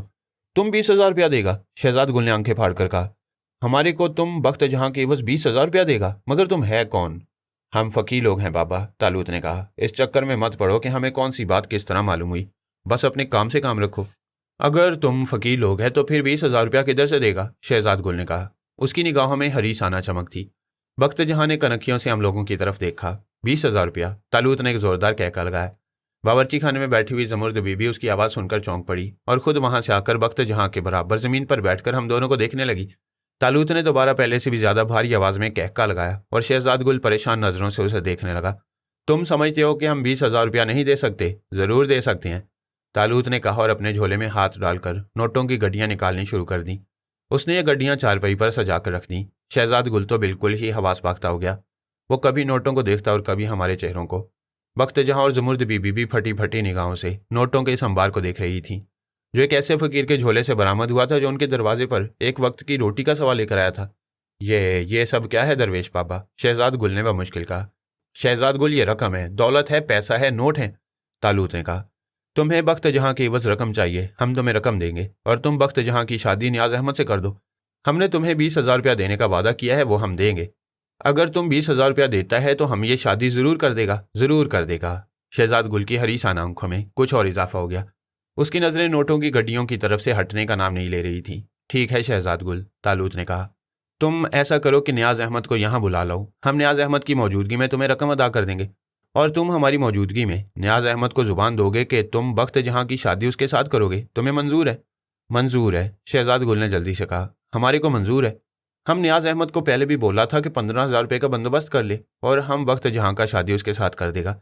हमने न्याज अहमद को मना नहीं किया। अगर वो रकम का बंदोबस्त नहीं कर सकता तो हम क्या करता? हम खैर जहाँ के साथ बात कर लिया। हम न्याज अहमद को इधर ही बुलवाते हैं। और इसके बाद उसने ज़मुर्द बीबी से मुखातिब होकर पश्तो में कुछ कहा। ज़मुर्द बीबी ने गर्दन हिलाई और जल्दी से उठकर घर से बाहर निकल गई। वक्त जहाँ अभी तक दरख्त से टेक लगाई बैठी थी। अचानक शहजाद गुल को उसकी मौजूदगी और इस सूरत हाल का एहसास हुआ और उसने बड़े गुस्से के आलम में चिल्लाकर पश्तो में वक्त जहाँ से कुछ कहा। मैंने उसके अंदाज से ये बात समझ ली कि वो उससे अंदर जाने को कह रहा है। वो जल्दी से उठकर अंदर चली गई। ज़रा देर बाद ज़मुर्द बीबी घर में दाखिल हुई। उसके पीछे पीछे न्याज अहमद भी आ रहा था। वह सख्त हैरान और मुतवाहश दिखाई देता था। ज़मुर्द बीबी ने रास्ते में उसे उन सारी बातों के बारे में ज़रूर बता दिया होगा। उसने अंदर दाखिल होकर पहले शहजाद गुल को और फिर हम लोगों को सलाम किया। उसकी नज़र नोटों के उस ढेर पर पड़ी जो पलंग पर हम लोगों के सामने रखा हुआ था। बैठो न्याज अहमद, तालूत ने उससे कहा और न्याज अहमद सहमा हुआ सा पलंग के एक कोने पर बैठा। तुम्हें मुबारक हो न्याज अहमद, तालूत ने उसकी तरफ गहरी नज़रों से देखते हुए कहा। शहजाद गुल ने वक्त जहाँ के लिए तुम्हारा पैगाम मंजूर कर लिया है। न्याज अहमद हैरान निगाहों से हम लोगों के चेहरों की तरफ देखता रहा। सब लोग खामोश थे। आखिर इस खामोशी को शहजाद गुल ने तोड़ा। दरवेश बाबा ठीक बोलता न्याज अहमद, उसने कहा। हम वक्त जहाँ के वास्ते तुम्हारा पैगाम मंजूर किया। हम शहजाद गुल को तुम्हारी तरफ से 15,000 रुपये की बजाय 20,000 रुपये दे रहे हैं, तालूत ने कहा। और शहजाद गुल ने हमारी बात मान लिया। नहीं, ऐसा नहीं बोलो दरवेश बाबा, अचानक शहजाद गुल ने कहा। हम न्याज अहमद से कोई पैसा नहीं लेता, कोई रकम नहीं लेता। हम इसको अपना बेटी दिया। हम तुम्हारे इस जज्बे की तारीफ करते हैं शहजाद गुल, तालूत ने कहा, लेकिन हम अपनी ज़ुबान के पक्के हैं। हमने तुम्हें 20,000 रुपये देने का वादा किया और वो रकम अब तुम्हारी हो चुकी है। नहीं दरवेश बाबा, शहजाद गुल ने कहा, हमारे को पैसा नहीं चाहिए, हमारे को फ़कत तुम्हारा दुआ चाहिए। हम बड़ा गुनाहगार आदमी हैं। तुम खुदा से हमारा वास्ते दुआ करो कि वह हमारे को मुआफ़ी देवे। ये पैसा तुम ही रख लो। ये नहीं हो सकता शहजाद गुल, मैंने कहा। दरवेश लोग दी हुई चीज़ें वापस नहीं लेते। 20,000 की ये रकम अब तुम्हारी हो चुकी है। जहाँ तक दुआ का ताल्लुक है तो हम तुम्हारे लिए ज़रूर दुआ करेंगे। तुमने अपनी गलतियों का एहसास कर लिया, ये खुद बहुत बड़ी बात है। मुआफ़ी खुदा से मांगो, वह ज़रूर मुआफ़ करेगा। मेहरबानी दरवेश बाबा, शहजाद गुल ने कहा, मगर हमारे को मजबूर ना करो। हम तुम्हारे से अब रकम नहीं ले सकता। तुम बहुत अच्छा लोग है, तुम अल्लाह वाला लोग है, हम तुम्हारे से रकम कैसे ले सकता। तुम ऐसा करो शहजाद गुल के ये रकम तुम ले लो, तालूत ने कहा। इसके बाद तुम्हारी मर्जी है, जिस तरह चाहो रकम खर्च करो। तुम चाहो तो ये रकम अपने गांव के ज़रूरतमंदों और गरीब लोगों को दे सकते हो, या उसे किसी और नेक काम में खर्च कर सकते हो। इसके इस्तेमाल के बहुत से तरीके हैं। और तालूत ने अपने सामने रखी हुई रकम से गड्डी उठाकर शहजाद गुल के हवाले की। ये पूरे 20,000 रुपये हैं, तुम चाहो तो इन्हें गिन सकते हो। शहजाद गुल ने खामोशी से वो गड्डी तालूत के हाथ से ले ली और इसे देखने लगा। उसकी आंखों में अब कोई हरीसाना चमक नहीं थी। ज़रा बख्त जहां को बुला लो शहजाद गुल, तालूत ने कहा और ज़ुमुर्द बीबी की तरफ देखा, जो खामोश खड़ी हुई यह सारा तमाशा देख रही थी। उसकी आंखें चमक रही थीं, चेहरा खुशी के मारे गुलनार हो रहा था। शहजाद गुल ने पश्तों में ज़ुमुर्द बीबी से कुछ कहा और वह किसी हिरनी की तरह भागती हुई कमरे के अंदर चली गई। जब वो वापस आई तो उसके साथ बख्त जहां भी था। बैठ जाओ बेटी, तालूत ने कहा, और बख्त जहां चारपाई के एक कोने में सिमट कर बैठ गई। उसकी नज़रें ज़मीन पर गड़ी हुई थीं। तालूत ने अपने सामने रखी हुई रकम को 2 बराबर हिस्सों में तकसीम किया। फिर वो नियाज़ अहमद की तरफ देखकर बोला, नियाज़ अहमद, ये आधी रकम तुम्हारी है और आधी रकम तुम्हारी होने वाली बीवी बख्त जहां की है। अपने हिस्से की रकम उठा लो। हम नहीं ले सकता दरवेश बाबा, नियाज़ अहमद ने कांपती हुई आवाज़ में जवाब दिया। हम इतना बड़ा रकम नहीं ले सकता। हम तो बहुत गरीब आदमी है शाह साहब। तुम गरीब हो, इसीलिए तो हम तुम्हें यह रकम दे रहे हैं, ताकि तुम्हारी गुर्बत दूर हो जाए और तुम बख्त जहां के साथ खुशी और इत्मीनान की ज़िंदगी गुजार सको। हम दोनों के काफ़ी असरार के बाद बेलाखिर नियाज़ अहमद वो रकम लेने पर तैयार हो गया। बख्त जहां बेटी, तालूत ने कहा, अब तुम भी अपने हिस्से की रकम उठा लो। बख्त जहां ने पहले अपने बाप की तरफ और फिर अपने मंगेतर की तरफ देखा और चुप रही। उसका हाथ आगे नहीं बढ़ा। ले लो बेटी, मैंने कहा। दरवेशों के तोहफों को कबूल करना अच्छी बात है। बख्त जहां नज़रें झुकाए बैठी रही। आखिर शहजाद गुल ने पश्तो में उससे कुछ कहा और उसने कांपते हुए हाथों से वो रकम उठा ली। हम लोग तुम दोनों के लिए दुआ करेंगे, तालूत ने कहा, और फिर वो नियाज़ अहमद की तरफ देखते हुए बोला, शादी के बाद बख्त जहां को खुश रखना, इसे कभी कोई तकलीफ ना होने देना। हम इसको खुश रखेगा शाहजी, नियाज़ अहमद ने गर्दन झुकाकर आहिस्ता से कहा। अच्छा, अब हम लोग चलते हैं, तालूत ने उठते हुए कहा। मैं भी उसके साथ ही उठ खड़ा हुआ। नहीं नहीं दरवेश बाबा, हमको बहुत अफसोस है दरवेश बाबा, हमने तुम्हारे को बड़ा मामूली रोटी खिलाया, हम तुमको इससे अच्छा रोटी खिला सकता था मगर, शहजाद गुल ने कहा। हमारा वालिद ठीक बोलता है दरवेश बाबा, बख्त जहां ने कहा, और अपनी बहन को बोलते देखकर ज़ुमुर्द बीबी बोली, हाँ दरवेश बाबा, तुम इधर ठहरो, हम तुम्हारे वास्ते चपली कबाब बनाएगा। ज़ुमुर्द बीबी की मासूमाना बातें सुनकर मुझे हंसी आ गई। तालूत भी हंस पड़ा और इसके साथ ही सब लोग हंसने लगे। दोनों लड़कियां भी हंस पड़ीं। मुझे यह हंसती हुई लड़कियां बहुत अच्छी लगीं। सीधी सादी सादा लो, मकरो फ्रेब से आ रही, छोटी मोटी बातों से खुश हो जाने वाली और बड़े बड़े गम को पी जाने वाली।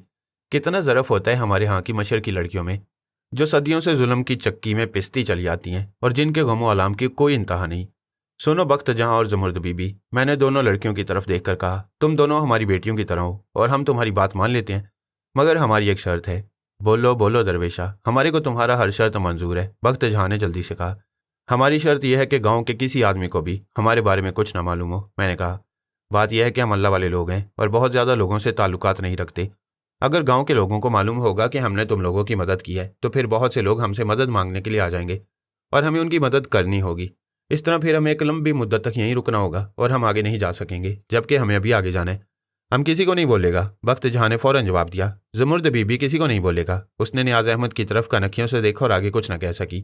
हम भी किसी को नहीं बोलेगा दरवेश बाबा, नियाज़ अहमद ने जल्दी से कहा। मगर गांव का कई लोग तुमको हमारे घर में आता हुआ देखा, शहजाद गुल ने कहा। तुम हमारे को बता दो कि अगर वो पूछे तो उनको हम क्या बोले। तुम जो बोलेगा हम वही उनको बोल देगा। तुम उनसे ही कह सकते हो कि हम लोग दरवेश हैं और तुम्हारे घर में आज का दिन और आज की रात ठहरने के बाद कल सुबह चले जाएंगे। असल बात यह है कि तुम उन्हें रकम के बारे में कुछ नहीं बताना। ठीक है, हम रकम के बारे में कुछ नहीं बोलेगा, शहजाद गुल ने कहा। बस तुम दरवेश और हमारा घर में ठहरे। हाँ बस ये ठीक है, मैंने कहा। तुम कल सुबह चला जाएगा, बख्त जहां ने कहा। उसकी आवाज़ में नाखुशी का तासुर था। हाँ बेटी, मैंने जवाब दिया। इससे ज़्यादा रुकना हमारे लिए मुमकिन नहीं। अभी मेरी बात ख़त्म हुई थी कि दरवाजे पर किसी ने दस्तक दी। शहजाद गुल ने बख्त जहां को इशारा किया। उसने आगे जाकर दरवाज़ा खोल दिया। दरवाजे पर एक औरत खड़ी थी जो खासी सन रसीदा थी। बख्त जहां ने उसे सलाम किया और औरत जवाब देती हुई अंदर आ गई। उसने अंदर आकर शहजाद गुल और हम दोनों को सलाम किया। नियाज़ अहमद ने इस औरत को सलाम किया। औरत ने पश्तो ज़ुबान में शहजाद गुल से कोई बात कही। मैंने तालूत की तरफ देखा और उसने आहिस्ता से गर्दन हिला दी। रासिम ने फ़ौरन मेरे कान में तर्जुमे का काम शुरू कर दिया। मैंने सुना है शहजाद गुल के तुम्हारे घर में कोई दरवेश आए हैं, औरत कह रही थी। क्या वो दोनों यही हैं? हाँ नसीम बीबी। शहजाद गुल ने जवाब दिया, यही वो दोनों हैं। क्या ये दोनों कोई पहुंचे हुए बुजुर्ग हैं या यूं ही भीख मांगने वाले फकीर हैं? नसीम बीबी ने पूछा। अरे क्या कह रही हो चाची? अचानक जुमुर्द बीबी बोल उठी। ये लोग तो बहुत पहुंचे हुए बुजुर्ग हैं, इनमें तो बड़ी ताकत है। अचानक वो बोलते बोलते रुक गई। शहजाद गुल ने उसे घूर कर देखा। मेरा बेटा अमीर जमान कल शाम का घर से निकला हुआ है, नसीम बीबी ने कहा। अब दोपहर हो गई, वो अभी तक नहीं लौटा। मैं उसकी तरफ से सख्त परेशान हूँ। वह रात को कभी बताए बगैर घर से बाहर नहीं रहता। मैंने उसके छोटे भाई साले को सुबह ही उसकी तलाश में रवाना कर दिया था। उसके मामू और चाचा को भी दूसरे गांव में इतला करवा दी है। वो लोग भी उसकी तलाश में निकल गए होंगे। क्या ये दरवेश लोग इस सिलसिले में हमारी कोई मदद कर सकते हैं? तुम पूछ कर देख लो नसीम बीबी, शहजाद गुल ने कहा। लेकिन इन लोगों को पश्तो नहीं आती, ये सिर्फ उर्दू में बात करते हैं। क्या तुम इतनी उर्दू बोल लोगी? मेरा ख्याल है कि इतनी उर्दू तो मैं बोल ही सकती हूँ, नसीम बीबी ने जवाब दिया। फिर उसने हमारी जानिब मुतवज्जा होकर टूटी फूटी उर्दू में अपनी बात बयान की। तुम्हारे बेटे ने तुम्हें बताया था कि वो कहाँ जा रहा है? तालूत ने पूछा। वो साइकिल पर दूसरे गांव जाने वाला था, नसीम बीबी ने कहा। उधर से कोई 4-5 मील का फासला है। तालूत चंद लम्हों तक कुछ सोचता रहा। इस दौरान बड़ा गहरा सन्नाटा तारी रहा। तुम्हें अपने बेटे के बारे में आज शाम तक मालूम हो जाएगा, तालूत ने थोड़ी देर के बाद कहा। मालूम हो जाएगा, नसीम बीबी ने कहा। मगर वो किधर है दरवेश बाबा? अभी तक घर क्यों नहीं आया? और दूसरा गांव में क्या करता है? तुम्हारे इन सवालों का मेरे पास कोई जवाब नहीं नसीम बीबी, तालूत ने कहा। मैं तो तुम्हें सिर्फ इतना बता सकता हूँ कि तुम्हें अपने बेटे के बारे में आज शाम तक मालूम हो जाएगा। इससे ज़्यादा मैं कुछ नहीं कह सकता। आखिर थोड़ी देर बाद नसीम बीबी वहाँ से चली गई। मेरे अंदर उसको ये खबर सुनाने की हिम्मत नहीं थी। तालूत ने नसीम बीबी के जाने के बाद वहाँ मौजूद लोगों से मुखातिब होकर कहा, कौन सी खबर दरवेश बाबा? न्याज अहमद ने जल्दी से पूछा। यही कि उसका बेटा अमीर जमान अब जिंदा नहीं है, तालूत ने कहा। जिंदा नहीं है? शहजाद गुल ने चौंक कर पूछा। क्या वो मर गया? हाँ शहजाद गुल, तालूत ने जवाब दिया। वो मर चुका है, उसे कत्ल कर दिया गया है। कत्ल? एकदम कई जुबानों से अल्फाज अदा हुआ। मैं खुद चौंक कर तालूत की शक्ल देखने लगा। हाँ, उसे उसके दुश्मनों ने कत्ल कर दिया है, तालूत ने कहा। वो कल शाम को साइकिल पर अपने दोस्त से मिलने दूसरे गांव रवाना हुआ। बाद में वो और उसका दोस्त दोनों एक जगह टहल रहे थे कि समद खान एक जगह से छुपकर उस पर गोली चलाई और अमीर जमान सख्त जख्मी हो गया। उसका दोस्त बड़ी मुश्किल से उठाकर उसे अपने घर ले गया। उस गांव में एक डॉक्टर मौजूद है। अमीर जमान का दोस्त उसे बुलाकर लाया और डॉक्टर ने उसे देखकर ही कह दिया कि उसका बचना मुश्किल है। ताहम उसने दवाएं वगैरह दी, लेकिन अमीर जमान बच नहीं सका। वो आज सुबह के वक्त मर गया। उसकी लाश उसके दोस्त के घर रखी हुई थी और उसका दोस्त बंदूक लिए समद खान की तलाश में है, क्योंकि समद खान ने उसके मेहमान को मारा है। लेकिन समद खान मौजूद नहीं है। वो रातों रात यहाँ से कहीं दूर निकल गया है। ओ, समद खान अमीर जमा को मार दिया, बूढ़े शेरगुल ने कहा। यह बहुत बुरा हुआ। अभी दुश्मनी और लंबा चलेगा। अमीर जमान का बाप समद खान के बाप को कत्ल किया था। इससे पहले समद खान का दादा अमीर जमान के दादा को कत्ल किया था। अभी समद खान अमीर जमान का कत्ल कर दिया। फिर अमीर जमान का भाई समद खान को कत्ल करेगा। फिर कोई किसी और को कत्ल करेगा। इधर दुश्मनी बहुत लंबा चलता है। हाँ शहजाद गुल, मैंने कहा, इधर दुश्मनी बहुत चलती है और यह बड़े अफसोस की बात है। इस तरह ना जाने कितने बेगुनाह लोग मारे जाते हैं। शाह साहिब, तुम अगर नसीम चची को उसके बेटे के कत्ल का बता देता तो अच्छा था, नियाज अहमद ने कहा। क्यों? मैंने हैरत से पूछा। बस उसको मालूम हो जाता कि उसके बेटे का दुश्मन लोग ने कत्ल किया, नियाज अहमद ने कहा। फिर वो अपनी तैयारी म्यारी करता। किस बात की तैयारी? मैंने पूछा। बदला लेने की तैयारी, नियाज अहमद ने कहा। अब वो अपना बेटे का बदला लेने की तैयारी करेगा। अमीर जमान के कत्ल का बदला कौन लेगा? मैंने पूछा। उसका छोटा भाई या उसका चाचा, मामा, कोई भी बदला ले सकता है, नियाज अहमद ने कहा। क्या इन दोनों खानदानों में सुलह नहीं हो सकती? मैंने पूछा। सुलह? नियाज अहमद ने कहा। अभी हमारे को मालूम नहीं। ये तो नसीम बीबी अमीर जमान का चाचा और मामा बताएगा। अभी हम क्या बता सकते हैं? अच्छा तुम ऐसा करो नियाज अहमद कि नसीम बीबी को यहाँ बुला लो, तालूत ने अचानक कहा। हम उससे खुद बात करेंगे। दरवेश बाबा, यह बहुत बड़ा काम होगा, शहजाद गुल ने खुश होकर कहा। इन दोनों खानदानों का दुश्मनी बहुत पुराना है। अगर तुम इनमें सुलह करा दिया तो बहुत अच्छा होगा, मगर शायद नसीम बीबी मानेगा नहीं। हम उससे बात करके देखेंगे, तालूत ने कहा। फिर वो नियाज अहमद से मुखातिब होकर बोला, उसे अमीर जमान के बारे में कुछ बताना नहीं। हम कुछ नहीं बोलेगा, नियाज अहमद ने कहा और वहां से उठकर चला गया। अमीर जमान अच्छा आदमी था, शहजाद गुल ने कहा। वो दुश्मनी को पसंद नहीं करता था। हमारे को उसके कत्ल का अफसोस हुआ। उसकी माँ जब ये खबर सुनेगी तो उसका क्या हाल होगा? तालूत ने शहजाद गुल से पूछा। वो अफसोस तो करेगा, शहजाद गुल ने जवाब दिया, मगर वो अफसोस से ज्यादा इंतकाम का फिक्र करेगा। इंतकाम बड़ा चीज़ है। थोड़ी देर के बाद नियाज अहमद वापस आ गया। उसने बताया कि नसीम बीबी का भाई किसी दूसरे गांव से आया था और नसीम बीबी उसको साथ लेकर अमीर जमान की तलाश में शायद उसके दोस्त के घर गई है और घर पर मौजूद नहीं। चलो कोई बात नहीं, तालूत ने कहा। अगर वो अमीर जमान के दोस्त के गांव गई है तो उसे खुद ही पता चल जाएगा। शाम को नियाज अहमद ने बताया, अमीर जमान का मां नसीम बीबी वापस आ गया है। अमीर जमान का लाश भी आ गया है, उसका मामा और चाचा भी दूसरे गांव से आ गया।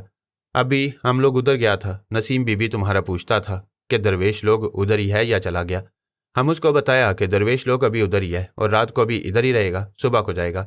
वो बोलता था कि दरवेश लोग से मिलने के लिए आएगा, उसके आने की ज़रूरत नहीं है। तालूत ने कहा, उसके घर में मौत हुई है, हम खुद उसके घर जाएंगे, क्यों मर्दान शाह? बिल्कुल ठीक है, मैंने जवाब दिया। बस तो फिर चलते हैं, तालूत ने उठते हुए कहा। हम भी चलते हैं, शहजाद गुल ने कहा। हम नसीम बीबी को बोल कर आया था कि हम अभी थोड़ी देर में आएगा, जब लाश को दफन के वास्ते ले जाएगा। बस अभी शायद दफन में ज़्यादा देर नहीं है। नियाज अहमद, तुम भी चलो। हम सब लोग उठ खड़े हुए और चल दिए। नसीम बीबी का घर करीब ही था। घर के बाहर चारपाइयाँ बिछी हुई थीं, जिन पर बहुत से मर्द बैठे हुए थे। दोनों दरवेशों को सबने गौर से देखा। बहुत से लोग तो हमें सुबह के वक्त भी देख चुके थे जबकि हम उस गांव में दाखिल हुए थे, और बहुत से ऐसे थे जो हमें पहली बार देख रहे थे। कई लोगों ने हमें सलाम किया और चंद बातें भी की।